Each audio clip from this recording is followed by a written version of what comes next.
One single flash of light did what thousands of bombers couldn't. It ended an empire in seconds.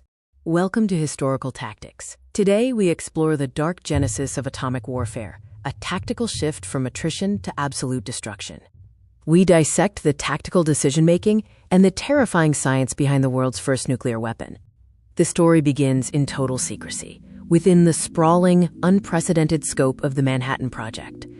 The core concept was nuclear fission, the splitting of an atom to release catastrophic amounts of energy.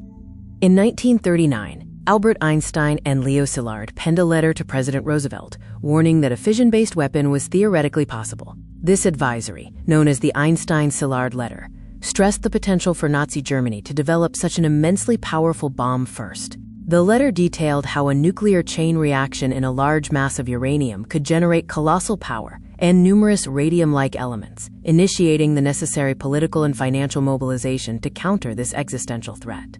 Roosevelt's subsequent authorization led directly to the formation of the Advisory Committee on Uranium, which ultimately ballooned into the Manhattan Project. Scientists like Enrico Fermi and Leo Szilard achieved the first controlled, self-sustaining nuclear chain reaction at Chicago Pile 1 in December 1942.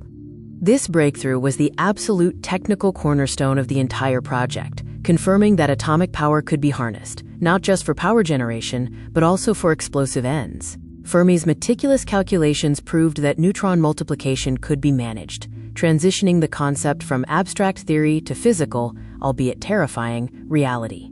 This success demonstrated that a critical mass of fissile material could indeed be weaponized. To shield this work, the project was centralized in the isolated plateau of Los Alamos, New Mexico, Site Y. The theoretical physicist J. Robert Oppenheimer was appointed the scientific director of Project Y at Los Alamos. His brilliant, complex leadership was crucial in uniting hundreds of the world's greatest scientific minds, including Niels Bohr and Richard Feynman, to solve the unprecedented engineering challenges of the bomb's design.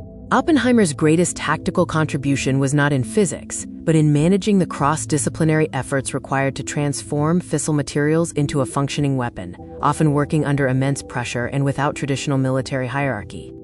The greatest logistical hurdle was the production of fissile material, uranium-235, and reactor-bred plutonium-239. Separating U-235 from the more common U-238 required enormous, expensive industrial complexes like Oak Ridge, using novel methods such as gaseous diffusion and electromagnetic separation. Plutonium, utilized in the Fat Man bomb, presented a different problem due to its tendency to pre-detonate. This required the complex implosion design, a monumental feat of high-explosive physics that was entirely engineered at Los Alamos. The ultimate moment of truth arrived in the New Mexico desert on July 16, 1945, at the Jornada del Muerto. The Trinity Test marked the world's first detonation of a nuclear device, nicknamed the Gadget. At 5:29 a.m., the implosion-type device exploded with an energy equivalent of 21 kilotons of TNT, vaporizing the steel tower and turning the surrounding desert sand into radioactive green glass, later called trinitite.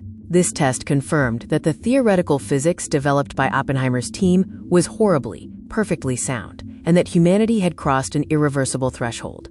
General Leslie Groves immediately communicated the success to President Truman, who was then at the Potsdam Conference. The strategic implication was immediate and profound. The age of strategic bombing was over. This was absolute destruction.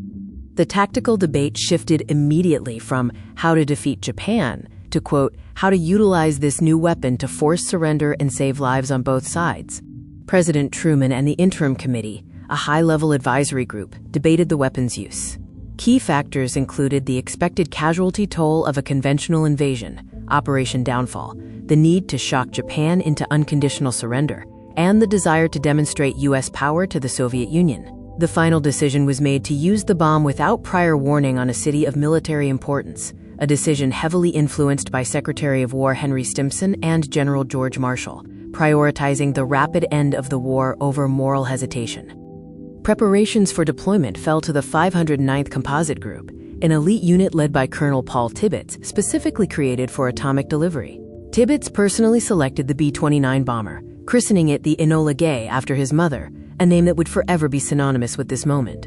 They trained relentlessly, using isolated Utah ranges to practice the single-plane delivery tactics necessary to escape the blast radius of the unprecedented weapon, known as Little Boy, for the uranium device.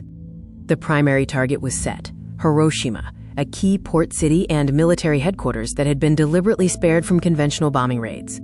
In the pre-dawn darkness of August 6th, the Enola Gay departed Tinian Island. The mission profile was complex, requiring specialized meteorology planes to confirm visual conditions over the primary and secondary targets, ensuring the highest chance of accuracy. Navigator Theodore Van Kirk had meticulously plotted the long, critical path, knowing that the fate of the war and the future of tactical bombing rested entirely on their precision and execution. At 8:15 a.m., Little Boy detonated 1,900 feet above the city. The thermal flash was blinding, the destructive force absolute. The explosion instantly claimed an estimated 70,000 lives, with tens of thousands more succumbing to radiation and injuries in the following months. Buildings within a mile of ground zero were pulverized, demonstrating a level of destruction that single-handedly eclipsed the cumulative effects of years of conventional strategic bombing. This was not simply a large bomb, it was a fundamental redefinition of military capability, forcing the tactical concept of, quote, decisive force to its most brutal and swift conclusion. Following a second bomb on Nagasaki and the Soviet invasion of Manchuria, Emperor Hirohito announced Japan's unconditional surrender on August 15, 1945. The development of the atomic bomb did not end war, it simply changed the stakes forever, ushering in the shadow of mutually assured destruction.